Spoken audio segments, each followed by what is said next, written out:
ನಮ್ಮಪ್ಪ ನುಗ್ಗೆಕಾಯಿ ಸಾಂಬಾರ್ ತಿಂದವನೆ. ಮದ್ವೆ ಆದ್ರೆ ಚಟ ಮುರಿದ ಮೇಲೆ ಚೇಂಜ್ ಆಗ್ಬಿಡ್ಬೇಕು. ಸೀರೆ ಕಟ್ಟ ಹುಡುಗಿ ಸಿಕ್ಕಿದ್ರೆ ಸಾಕು. ತುಂಬಾ ಹೀಟ್ ಆಗಿದೆ, ತಂಪ್ ಮಾಡುವಂತೆ.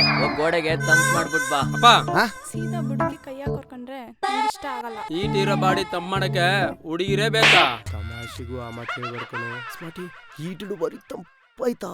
ನಾವು ನೀವು ಇವು ಕೆಲಸ ಮಾಡತ್ತಾ?